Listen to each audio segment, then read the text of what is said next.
It's a fucking Okay, I'm fucking 44 years old. I don't know. I don't know how any of this works. It's like wizards or some shit. I don't know. wizard. All right, guys. Should we start it? Okay. 3, 2, 1. Welcome to the Dudecast. It's the Woo! Dude World Order. We are abiding with some oat sodas and some medicine to boot. Welcome, welcome. This is the Dudecast. We are the Dudeist Roundtable. We are the abiding dudes. This is Cal. This is Hello? Skits. And this week, joining us, a very special guest with a very cool name. Please welcome Adam to the show. Adam, say hello. What's up, guys? How's it going? All right, Everyone out in the dudosphere. I'm so glad. I'm so glad the bowling alley could be closed for your for the podcast here. We pulled a Travis Kelce, Taylor Swift. We kicked everyone out of the bowling alley. We gave them a free game and then told them to get the hell out. Fuck yeah. 8 o'clock. Well, of course, we know all about that. We are very up on current events here and shit. I wouldn't know anything about it except my wife, who's one of the weird people that watches football, was watching the game and she saw Taylor Swift and she's like, "Oh my God, she's dating Travis Kelce." And then I was like, "Well, put it on TikTok because you'll be the first person to know about it." And then like 35 seconds later, it was millions of people.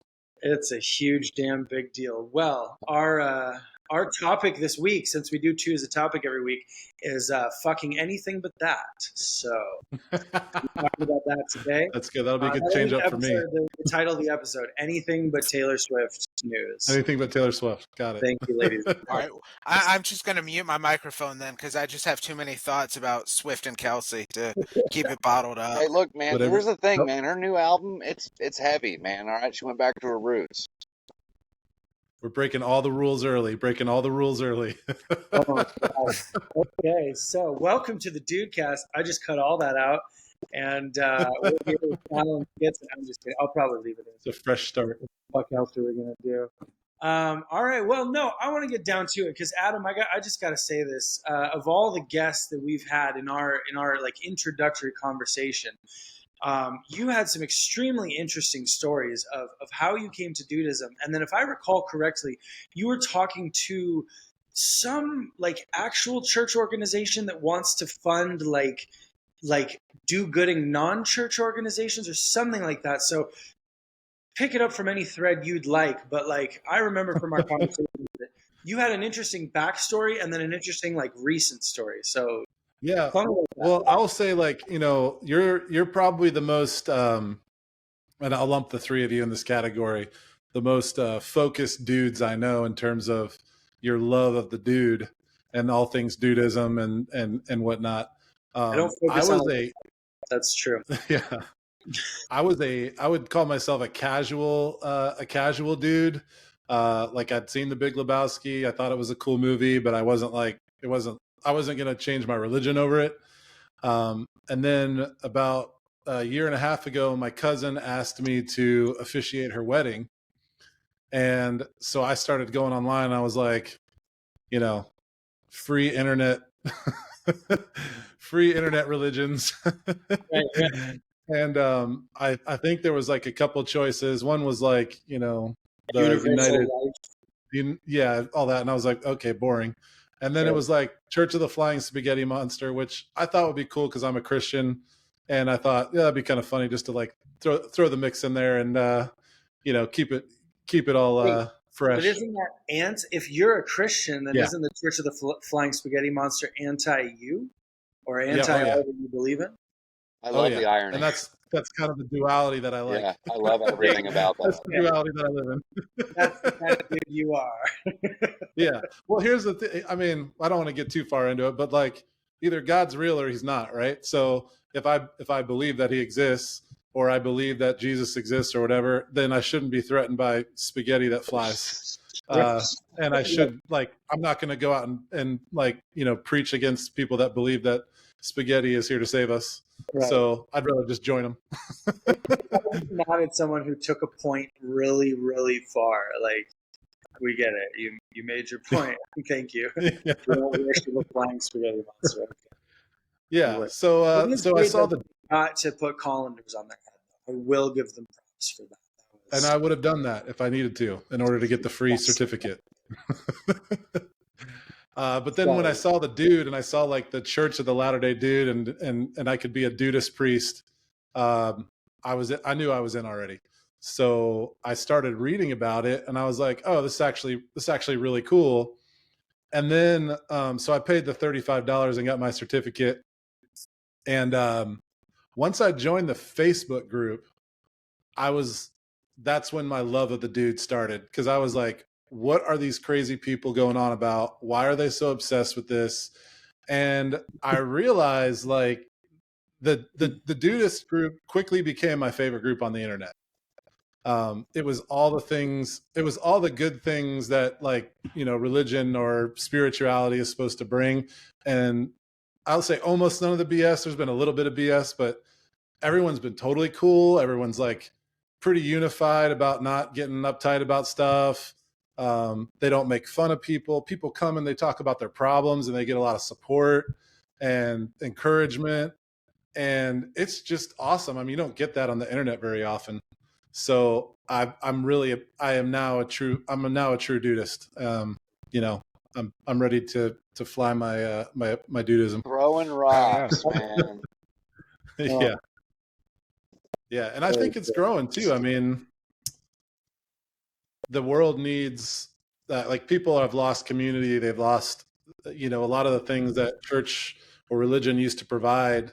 And, now that they're not, a lot of people aren't going to church anymore. Not to say that that's right or wrong, but just that they're not doing it. They're missing out on that community, and they need groups. They need groups of people to be encouraging and uplifting and kind of support them and give them that community that we're missing. And that is why I was really surprised when I read your book, the first 2 or 3 pages, and you talked about doing stuff that we've been talking about, just in terms of like intentional communities and intentional living. And that blew my mind, because I was like, how is somebody that's, in a quasi religion, with, like Hinduist background, how is that putting out the same message? And, it just shows you that there's some truth there. There's a lot of like positivity around, intention, like the need for us to have community and the fact that we've gotten so far from that. Yeah. Well, no, and that's, I don't have a lot of opportunities in my life to share that. And like the teachings have been shared by, people a lot more, wiser fellas than myself, let's just say. And so I thought, like, there really is truth in this movie, and it can be expressed in so many different ways. And it was like, Taoism is great, nothing against it, but it's not my vibe.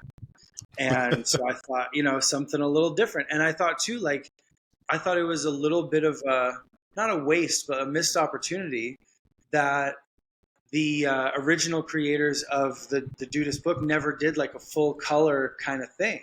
Because, the movie is a visual work of art, and Oh yeah, there's some good illustrations in there, but it's very like word focused. And I wanted something that had like, a bit more visual coffee table kind of quality to it. So anyway, yeah. Everyone that sees it thinks it's awesome. I love the art on it, and it's just a cool book. Yeah. It's something, and this kind of like it represents Dudeism, because it's something that's just cool, and it's not like in your face. It's just cool, and then so people like read about it or look at it or watch it, and maybe it's almost like a Miyagi thing. It's like subliminally they're getting hit with like positive, just relaxed vibes. And that's kind of the appeal. There's a lot of people that have been burned by like do-gooders. Yeah. And so people are a little leery of the in your face messaging. Right. And I think it's the right time for Dudeism. Well, and that's the thing, like, we talked about this a lot on the podcast and in our group in the year before we did this, where what we appreciate so much about Dudeism is its simplicity and how it encourages simplicity in your own life. and really getting to what's important, like friendship, a hobby, and just like a rug that ties the room together. Whatever that is in your life. Like, anyway, I'll let you guys talk for a minute. Well, I mean, it's what I dig about Dudeism is that, I was raised Catholic, and so much of it was, it's like whatever happens in this life only matters with regards to where it puts you in the afterlife.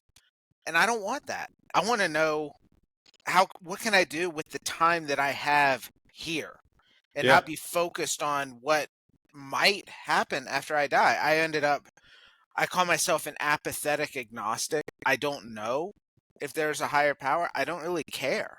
I'll find out one day, maybe. Who knows? Doesn't matter to me. What matters to me is the day that I have and getting the most out of every day that I have. Yeah, there's a Marley song about that, where he says, most people think great God will come from the sky, take away everyone and make everybody feel high. Yeah, redemption song. I love that song. But then the next line he says, but if you know what life is worth, you'll know that you can find it here on earth. Yeah. So it's like, I don't want to get super preachy, but the world was held together for like 1,000 years. We didn't have a government. There wasn't an organization that was helping people. The church was kind of the glue. The Catholic Church was kind of the glue that held the world together. And the only way that religion has the ability to institute order in a world of chaos and selfishness is if everybody that's a part of the society truly believes that if they don't do whatever the church says, there's going to be hell to pay. So of course they make everybody feel like, oh, we got to make everyone feel like if they don't do everything that we say, they're going to get excommunicated and they'll spend eternity in a lot of pain and punishment. And that's the only way they can institute order. Because if you believe like, nah, that doesn't really matter, whatever we do here now is heaven, then you're not gonna be a party to that system. So Jesus didn't come to 21st century Americans. We're the Romans. He didn't come to the Catholic Church or the churchgoers. Those are the people he railed against. He came to an oppressed people and talked negatively about the standing religious order. So a lot of Christians today think like, Jesus is theirs, but they're actually more like the Pharisees or the Romans than they are the people that, he was actually talking to. And I think it's, the Dudeists are the people that if Jesus was here today, would welcome him with open arms and be like, oh man, I like your message. Let's vibe. And the people at church would be the ones who are like, who is this guy? Get him out of here. Let's kill this guy. Did you notice how chill that fucking dude was, man? Like, he was sleeping in the middle of a storm. People are like, dude, don't you even care? We're all gonna die right now. He's like, why did you wake me up for this? That's my the party was about to end, and he turned a whole bunch of gallons of water into wine to keep the party going. No, I mean, luckily, I have a mental disorder, so I am a default atheist. I can't trust anything, so I can't trust if I'm religious or not. So I don't dive into it. Fun to talk about though. Kind of gross. Well, I'm not going to try to preach against you. Actually, I think it's great when people say that they're atheists, because to me, what I hear is, I'm not going to let anybody dictate to me what truth is. I'm going to find it for myself. And I think too many people are afraid of that. And I think it's something to be commended. And I think if you're looking for the truth, you're going to find the truth. It may not look exactly the same for you as it does for me, but as long as you're seeking that and you're not, and it's real. And I've just the brief times I've talked to you, I know that you're a real dude. I think that's awesome. Rocket. I think you're awesome. Well, we're the mutual awesome society, I guess. It's like we're just finding out for ourselves like that community is the way, because it's like we had the alternative. We had the big impersonal cities, and we had the rural, like out of the way, 10 miles from your nearest neighbor. And it's like, you have a lot of choices, but it's like the small community that you just keep coming back to, and it kind of just, well, and something about the diversity of Dudeism is ridiculous. Mm-hmm. I mean, just in this group right here, it's pretty broad range. You actually like start talking to these dudes in these groups, man. Like, I mean, it's literally everybody. One guy's a cop. One guy is one step under being a Hasidic Jew. Every race and ethnicity you can fucking think of. Age differences, nationalities. Yeah, I mean, it's insane. Yeah. You don't get that with a lot of stuff. You know what I mean? I live pretty close to Mennonite and Amish country. I'm gonna be honest, man. Not very diverse. Not a diverse group of people. I don't know. They're awesome, and they do have the community thing figured out. Yeah, the community. That's true. They be making money, but yeah. I always used to like. I questioned a lot of that, like what are they doing, and then I started reading about like why they do some things they do, and if you're doing it for the right reasons, or you're doing it for the original reasons, it's actually like it's pretty practical and wise stuff. Like, hey, let's not introduce a whole bunch of electronics inside the house, or let's not put stuff in the house that's going to keep us from relating to each other as a family. If you need that, take it to the barn or something. And I wish more people did that. I wish we all, when we came in the house, we threw our cell phones in a basket and chucked it in the garage or something. I've got some party stories for you, but we'll save it for another time. Yeah.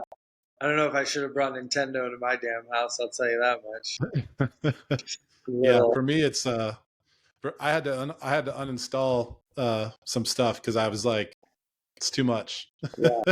Oh, yeah. I pulled TikTok off my phone because I was like 3 hours a day just gone for nothing. Right. Well, yeah, absolutely. Oh man, I feel that. Yeah.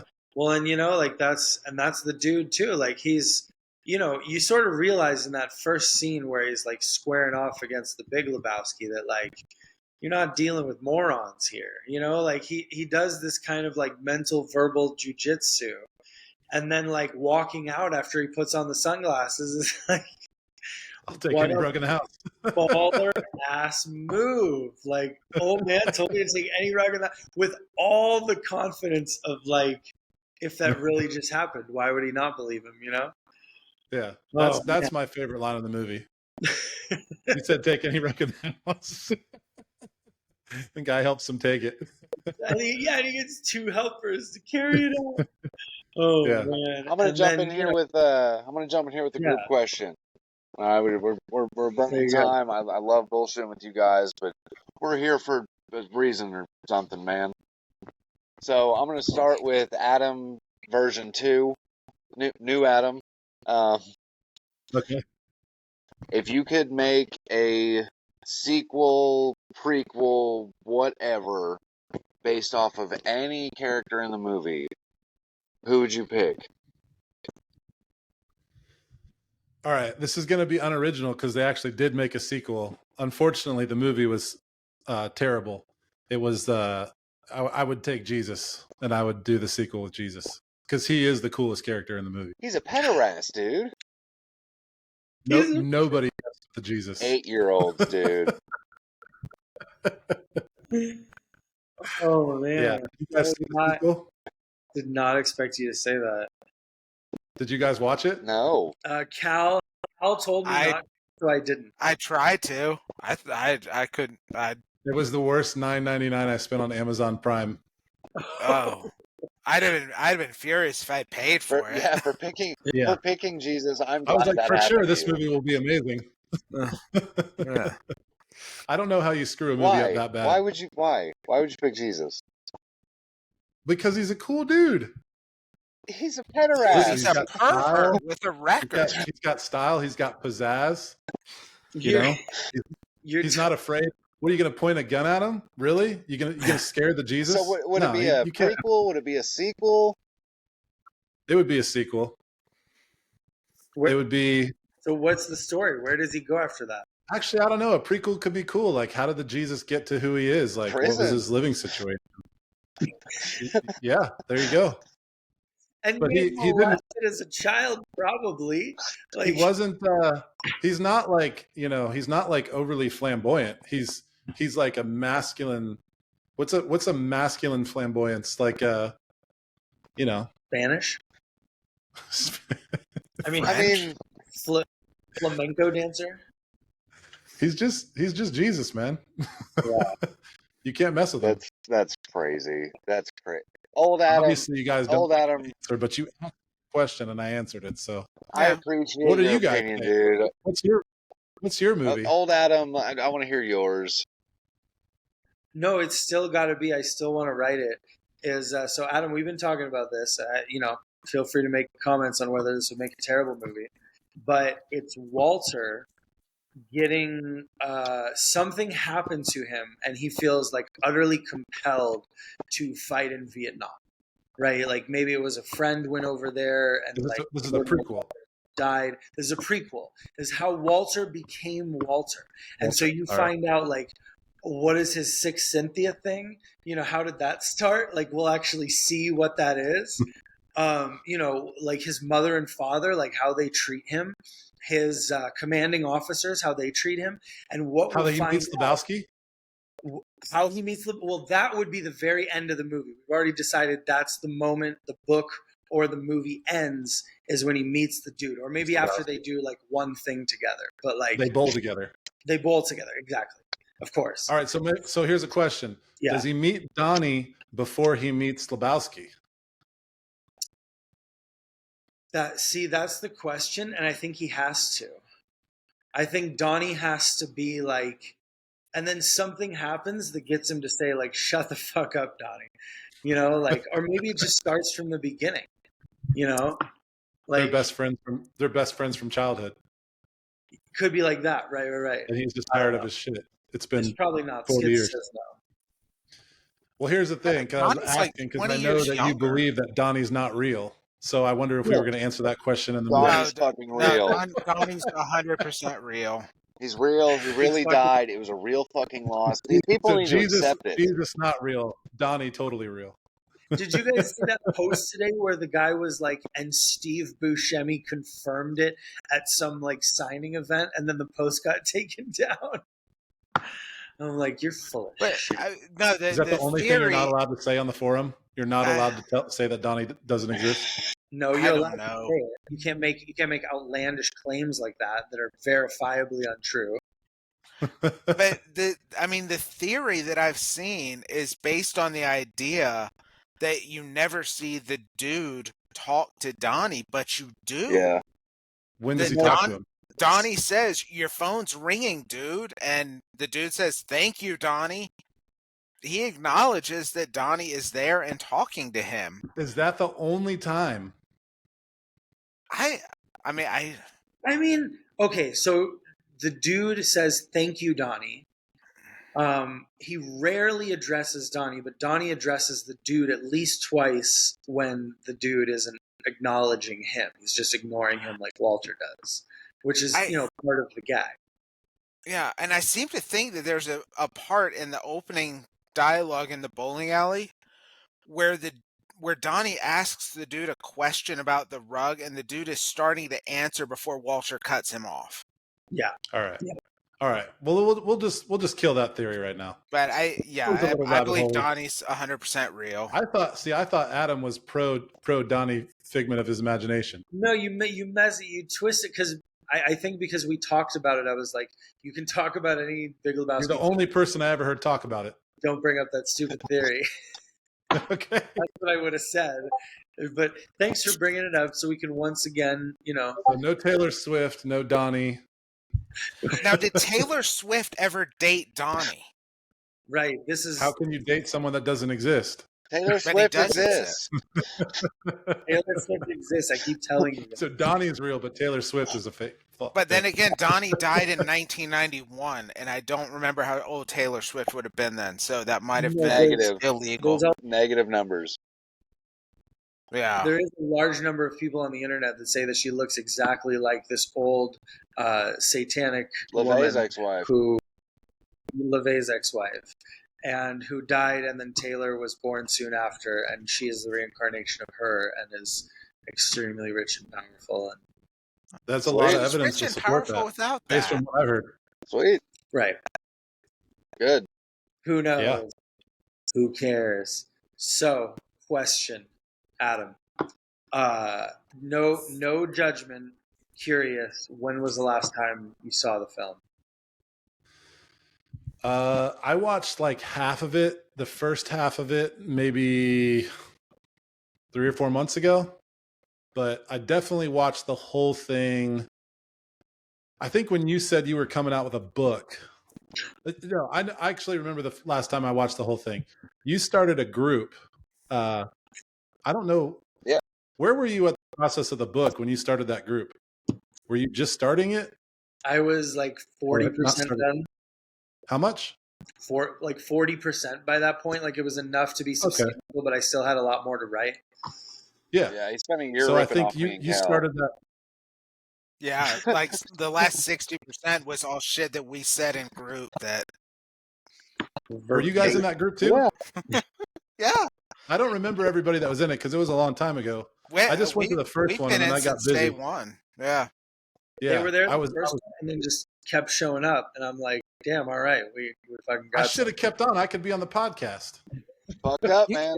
Well, then we'd have like a 5 screen, and that doesn't really fit. So like Doesn't we would work. have voted you out. There would have been hard feelings. I'm just kidding. I got really cool stuff to say for one episode, and then you're going to get tired of hearing me. So it's probably better that I just come on once.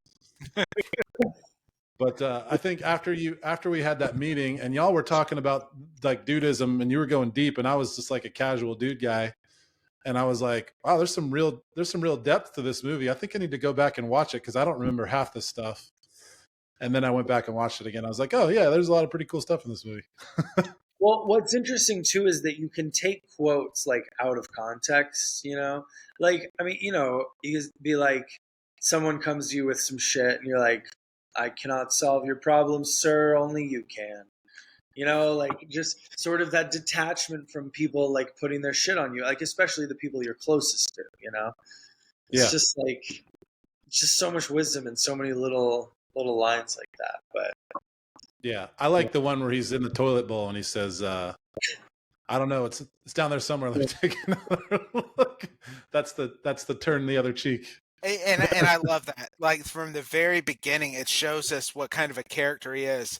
That when two strange men are in his house, putting his head in the toilet, he still has the ability to be in the moment enough to make a wisecrack.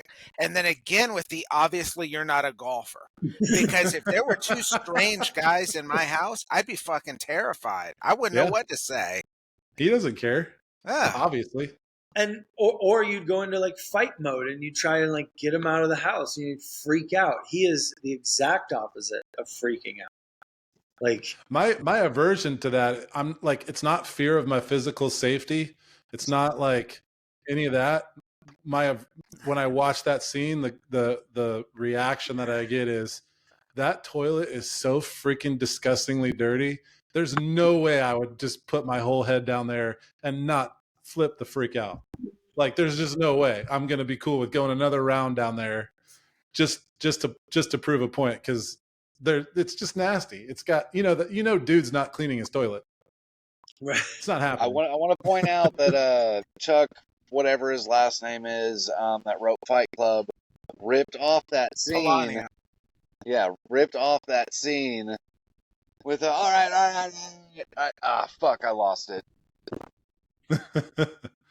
Have you read his books though? He's a great Yeah. author.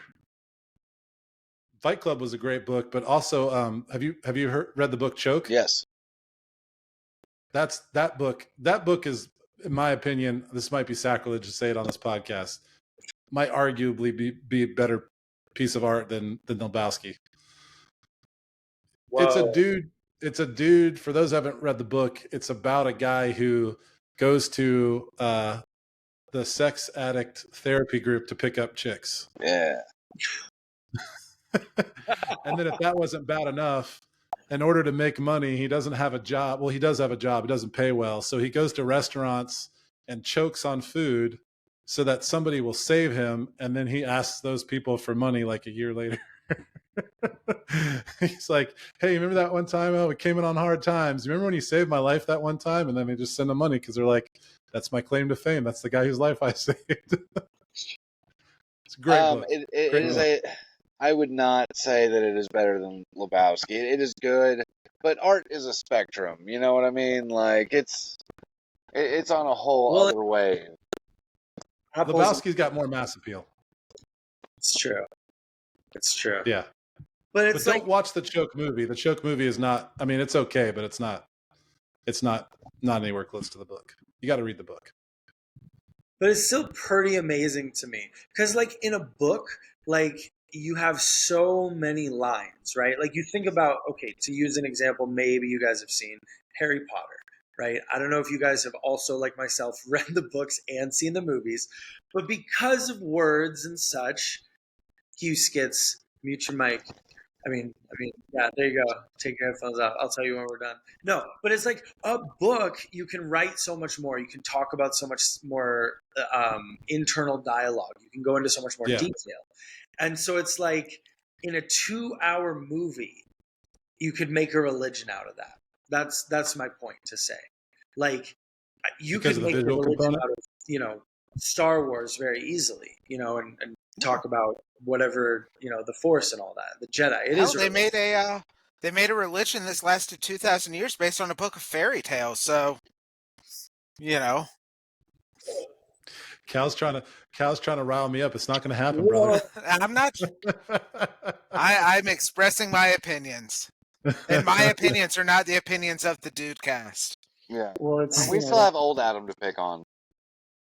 Yeah. So you in your book you wrote this thing about like, where do you live? Because do you still live in this mystical fairyland? Mystical. Like where is that? What's that all about?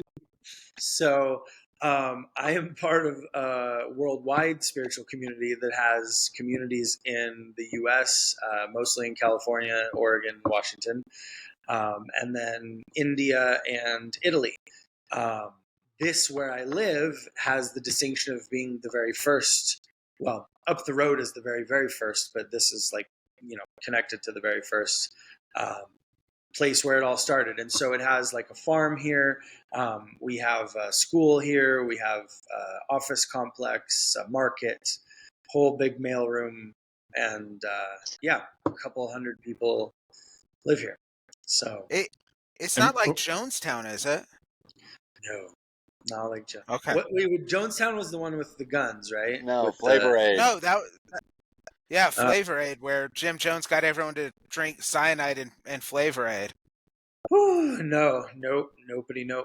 Okay. It's. I mean, if to put it, bluntly, it's like sort of an offshoot of Christianity.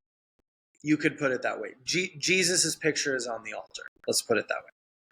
So, yeah, but nothing.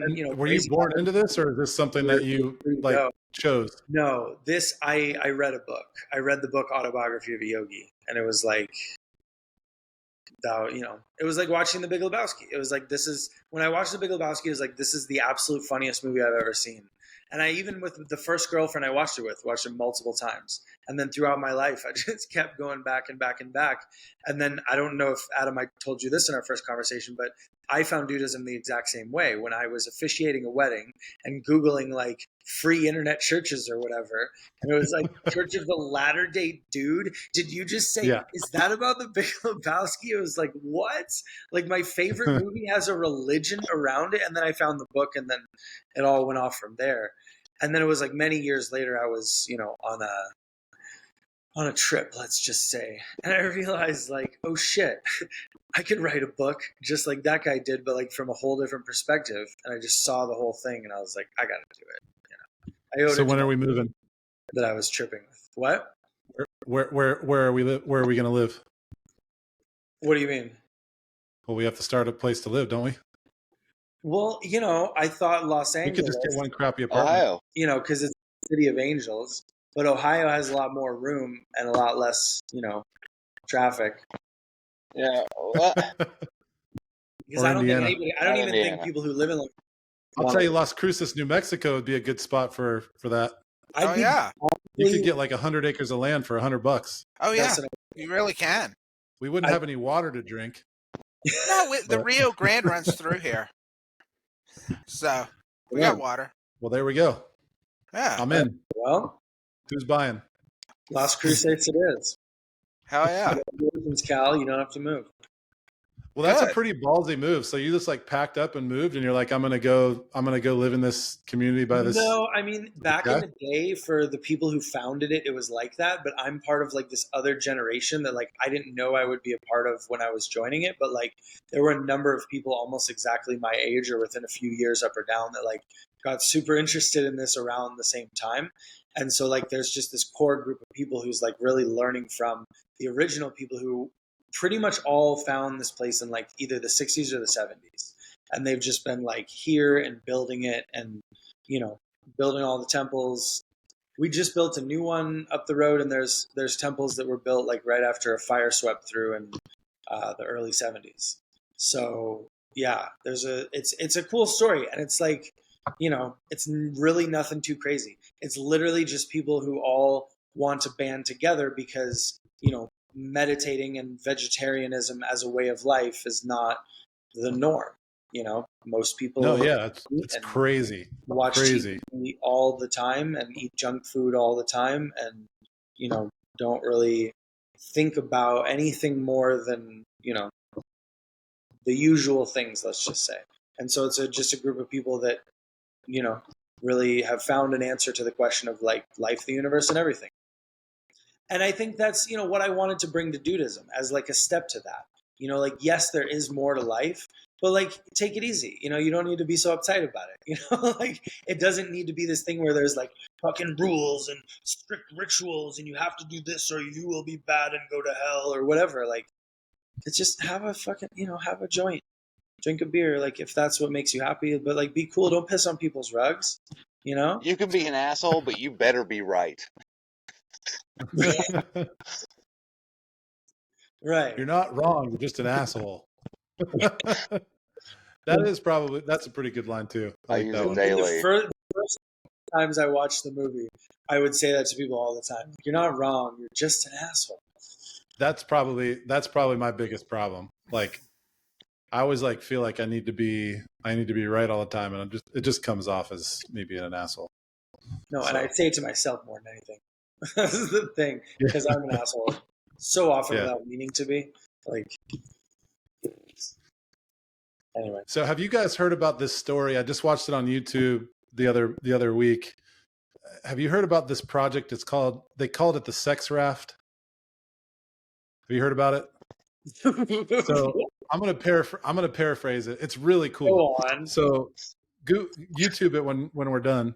But there's this guy, he was like in England, and he's like, he was a scientist, and he said, I'm going to get a bunch of people on a boat, and we're going to sail from England to America. This was like in the 70s, so kind of like before electronics, like on boats and stuff. Like, it wasn't easy to make the trip. He said, I'm going to get all these guys on the boat. It's going to take about a month. And, a couple weeks into the trip, it's going to devolve into absolute lawlessness. Like, there's going to be fighting. It's going to be like Lord of the Flies. There's just going to be a bunch of fighting and like monkey primal stuff and a ton of sex. And so he got these 10 people. They're all like average people. Like, some of them have some experience with like specialized stuff. The interesting thing about this one is that he actually, like the captain was a female, and some of the most important positions were females. And he thought that was going to like mess up some dynamics or whatever. Well, they get on this trip, and this guy's asking these people like, all right, who do you want to kill today? And like, who do you want to have sex with? And these people, like, they're answering him, but they're just like, a couple days into the trip, they're just getting along. and they're on this raft, and there's like no pressures of life, and they're just enjoying each other's company, and they're kind of banding together because they all have jobs and like specialized skills, and they all kind of like know where they fit in this on this raft. And this guy keeps going, like, he keeps asking, he's like, all right, but who are you going to kill? Like, who do you hate today? And they're just like, eventually they just start saying, we hate you. You're the only one on this trip that's like not vibing with the rest of us.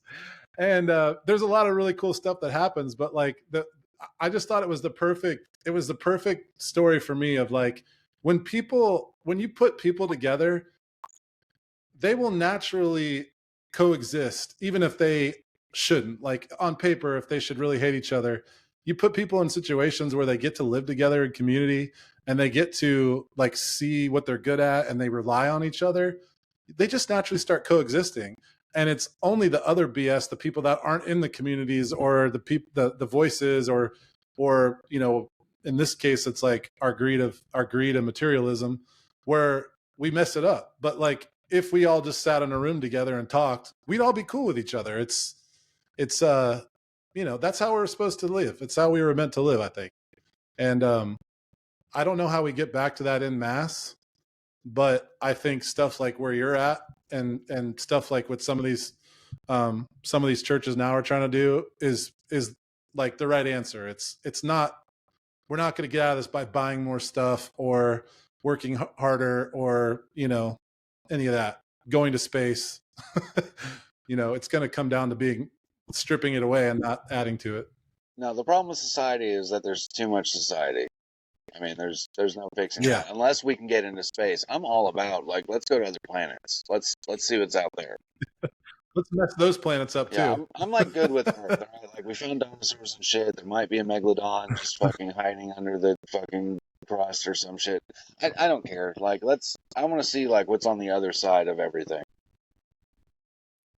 Have you ever like looked at those pictures of space, and they'll start at like a really small thing, and they'll zoom out, and it's like some chick's arm, and then they'll zoom out and she's at the beach, and then they zoom out, it's like in the country, and then the globe, and they keep zooming out, and then like the Earth becomes like a little dot, and then it zooms out, and it's like you're just infinite. You're part of infinite space, And I always think, like, if we're like a little cell on some little thing matriculating around like God's arm or some giant being, aren't humans a virus? Like, we've just completely trashed and taken over this planet. Or like, all right, guys, resources are tapped out here. Time to move on to the next one and destroy that. Yeah, planet. we're totally a parasite. Everything about us is parasitic. Yeah. We're a virus. Watching The Matrix and listening to Mr. Smith's like talking about humans' cancer and being like, he's got a point. He does. He really does. Yeah, seriously. And then you hear stuff like, we're not happy with destroying one place. We have to move on and conquer that too. Yeah, I'm all about it. Like, we're good at it. There's no stopping us. Let's do it. Are you going to be the first one on the penis rocket? I am not. Unfortunately, I am hardly employed with my full-time overtime job. Well, there's no overtime allowed in Mars. That's looking pretty nice. I do miss the desert. Because you're never coming back. So what are they going to tell you? Just shoot me off into space. That'd be pretty instant, though. Yeah. I think I'd be all right with that.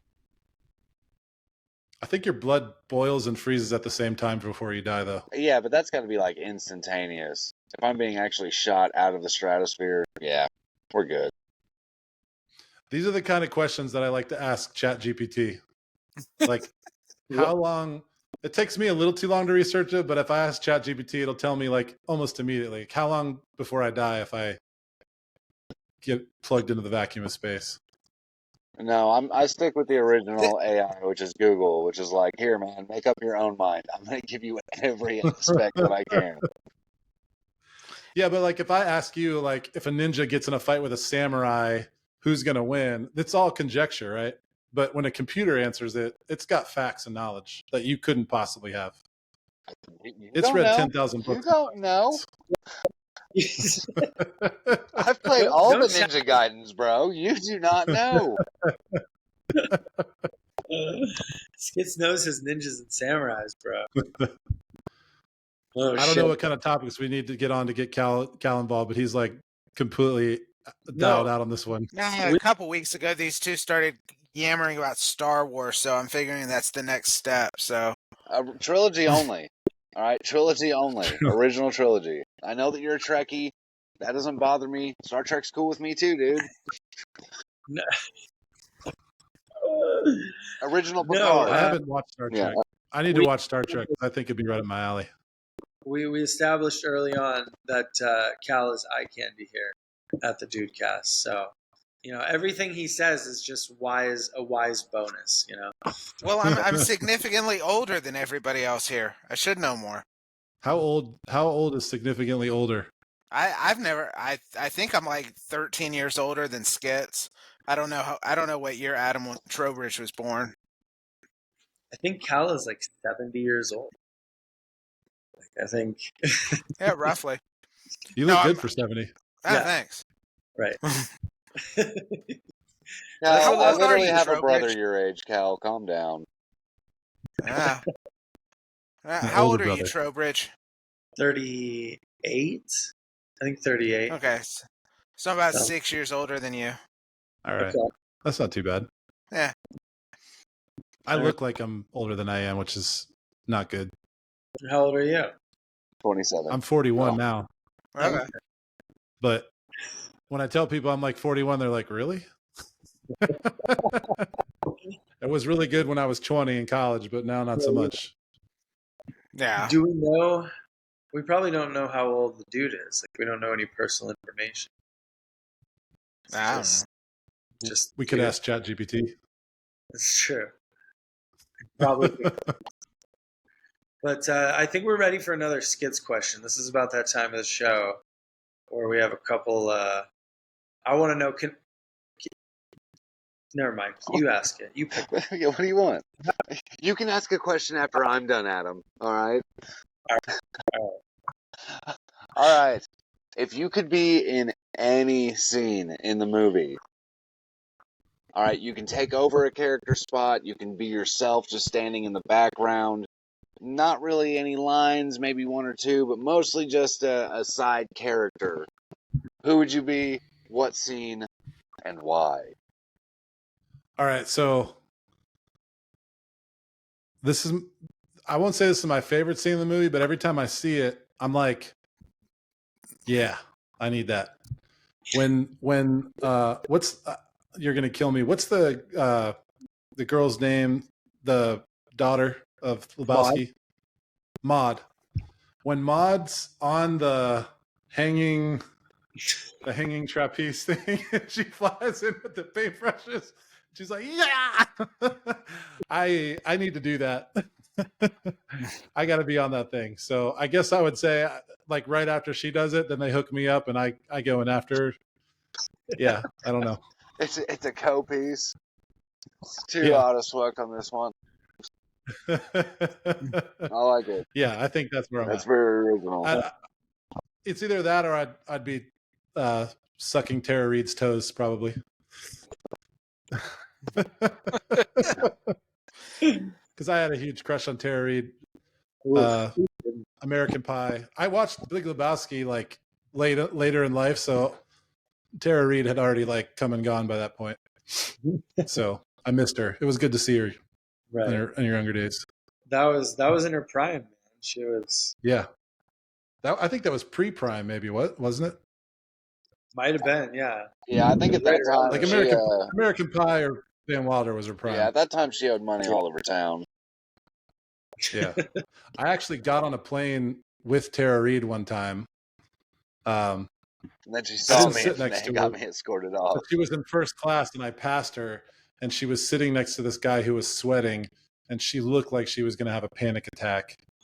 And I think like you watched E, like, yeah, you could tell she was totally not comfortable with like the general population, but this was like a little bit after she kind of like went off the deep end a little bit. So like she probably couldn't afford private anymore or something like that. I don't know. You know, her career is at a point now where she probably would suck someone's cock for $1,000. Yeah, I mean, We should ask Chat. We should ask Chat GPT that. But Skits can't watch her. He has to pay 100. this is bullshit. I can't even look down.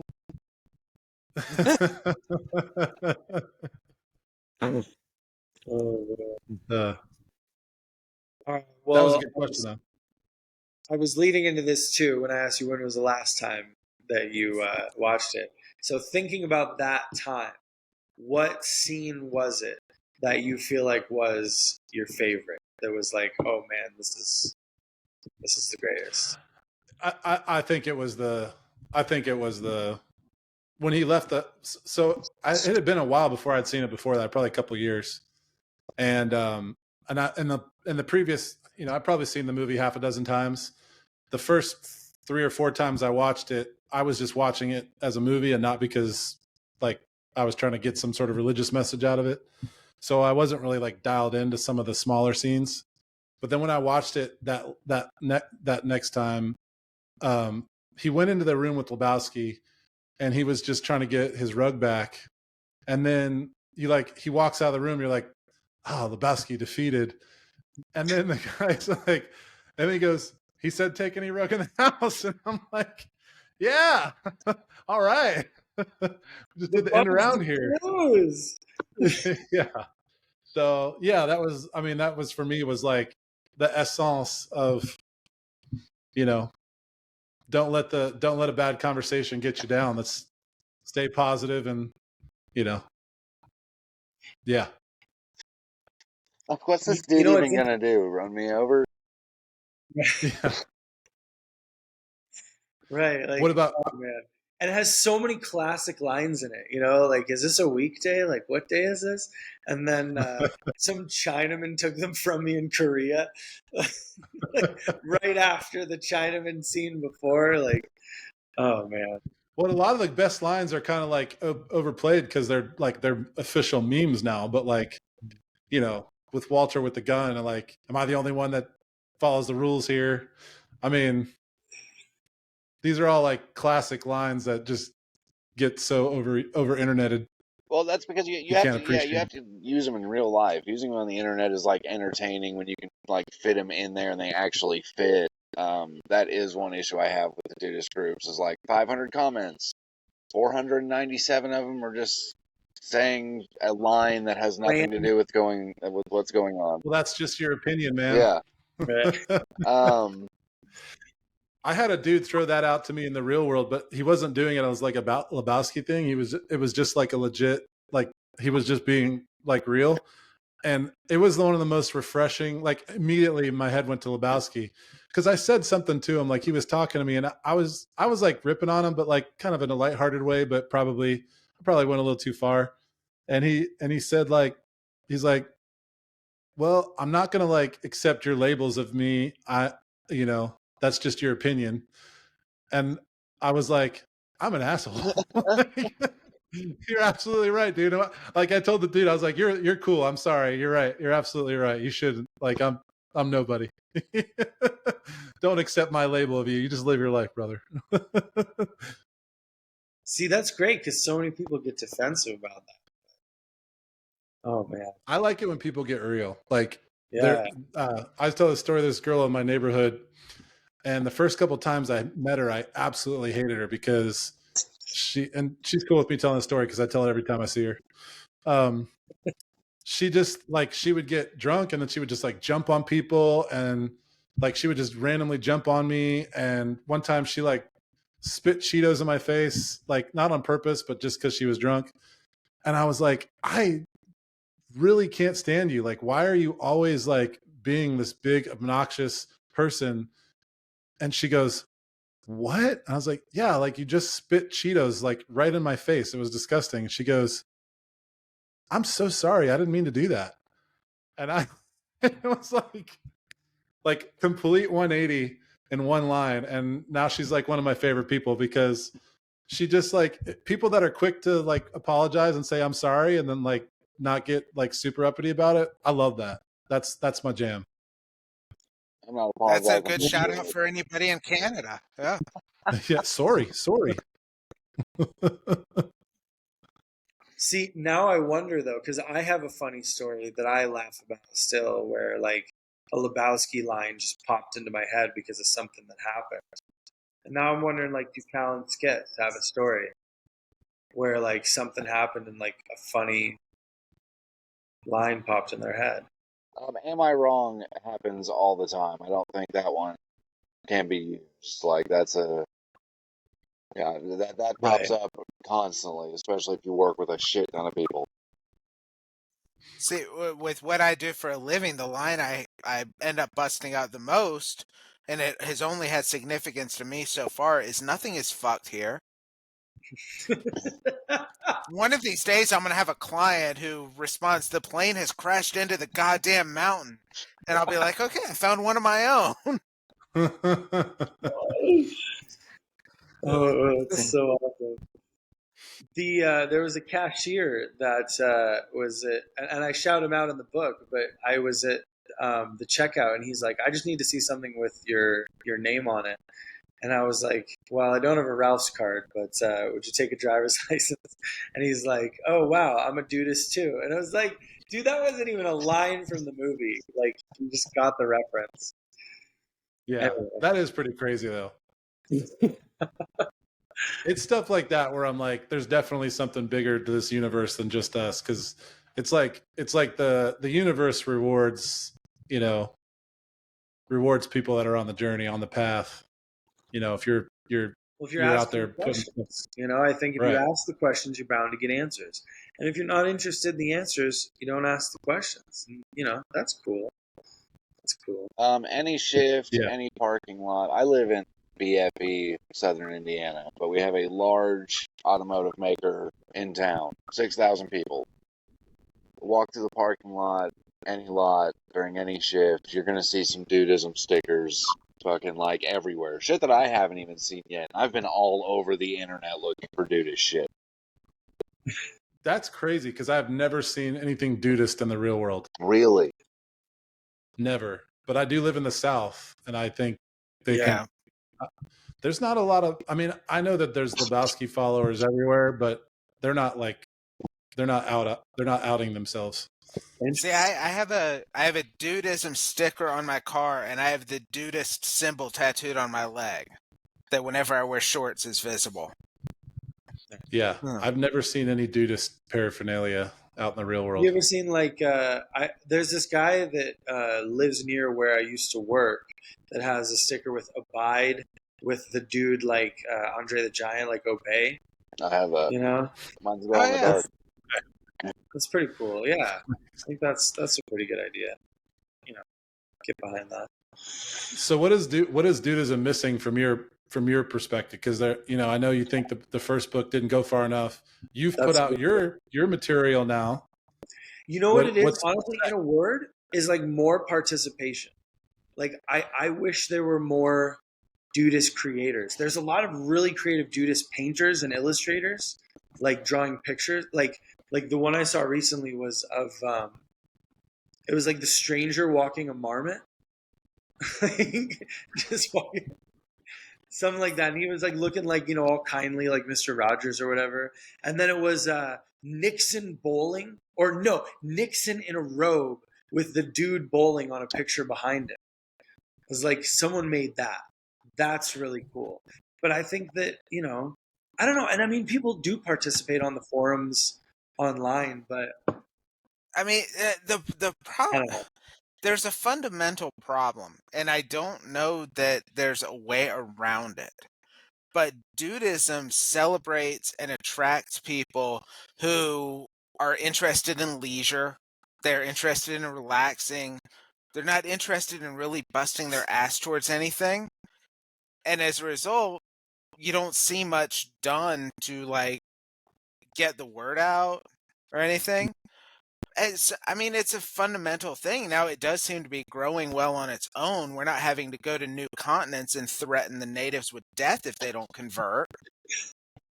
But it is a fundamental thing, is that at the core, the religion is like, you chill, you do you.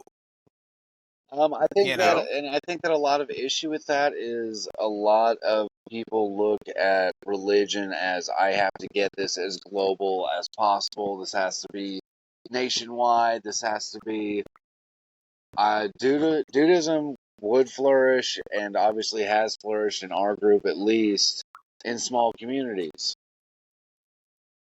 Like, yes, we are still in a digital age only because fucking Adam hasn't tapped into his trust fund yet. We get it, man. You can do it all on your own. We need that money, though. We just want some money, Trowbridge. Where's the money? All right. But like just small communities. We just had that guest, and I'm going to apologize to any guests that we've had that are listening to this. I don't remember anybody's fucking name, but we just had that dude. Don't forget mine.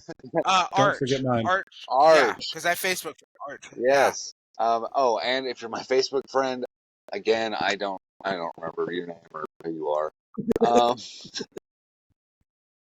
But like he's got that shit that he's trying to do up in Ohio. I mean, I'm sure that there's small stuff going on that we don't know about, and I think that yes, more content would help.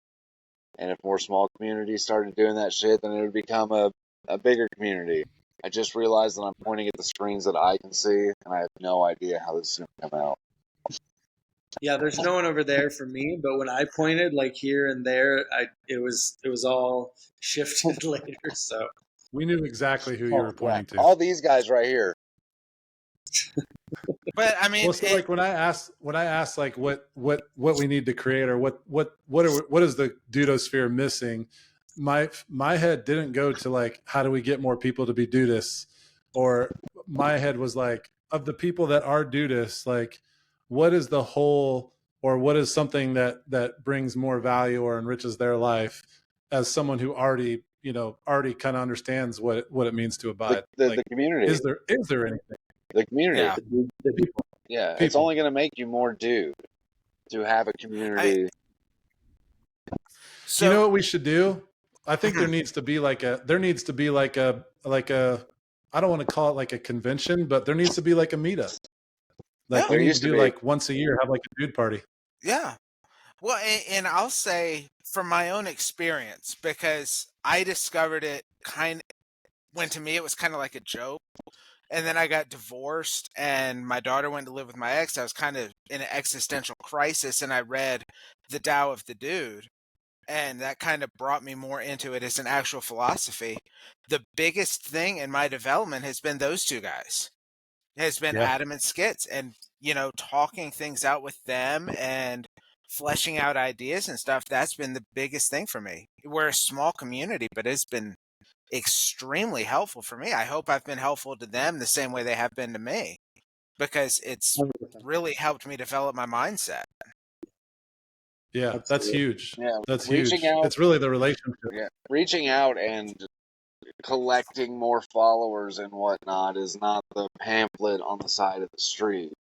You know what I mean? The people that I've introduced to Dudeism, and like my brothers and just random people, they're more like, hey man, you want to go smoke one with some people? Like, and then I just get to fucking talking. You know what I mean? Like, yeah. Well, we were talking about that too, Adam. It's like, for a lot of people, especially, people that are going through some sort of crisis or stressful situation, a lot of people turn to Stoicism, and that's gaining a lot of traction. But the problem with Stoicism, it's even worse than Dudeism, because like just by nature of what Stoicism is, you're not going to go and stand on a podium and be like, you need to be stoic. Like, it's just like a very naturally silent, way of life.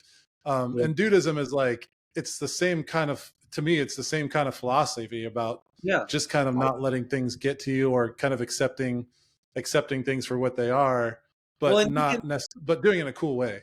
Yeah, but like you can grow businesses one of two ways. There's businesses that grow entirely by word of mouth. You have a good experience, someone talks to someone else, and then sure enough, you have a lot of customers and repeat customers, And then there's businesses that advertise and get the message out there, and then people come that way. And it's like, that's what Dudeism is. It's that religion that's like, hey, why are you so fucking cool? You know, like, what do you have that I don't? How do I Yeah. get more of that chillness in my life? And it's just an example.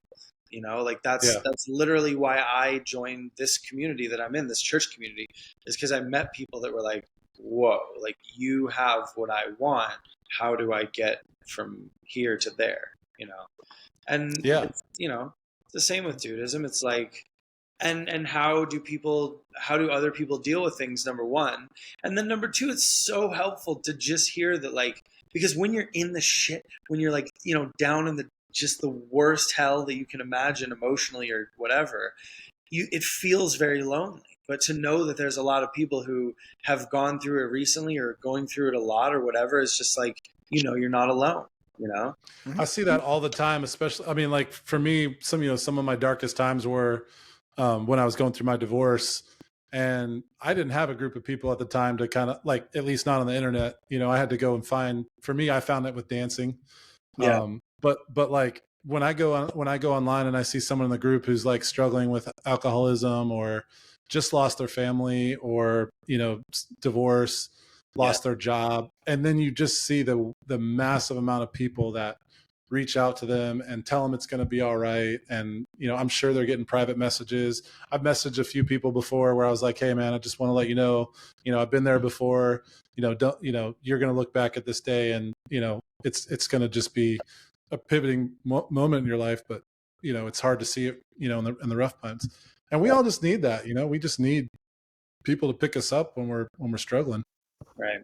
We do. Well, I hope we've created something like that here. That was part of the goal, is just to have like a larger conversation open to people, and, also people to know that, like, there's someone you can talk to if things are shitty and you don't really know like what the fuck it all means, We'll take you bowling, man. Like, yeah. Take you bowling. So that's Are you guys still doing your dude group? This is the dude group. Is this the new dude group? You're fucking in it.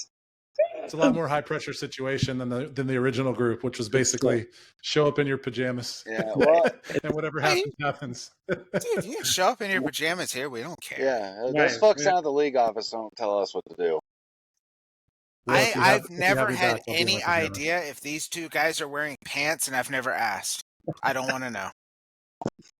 At this point, I never asked if my co-hosts were wearing pants, and at this point, I'm too afraid to ask. Yeah. On the same token, they've never asked me.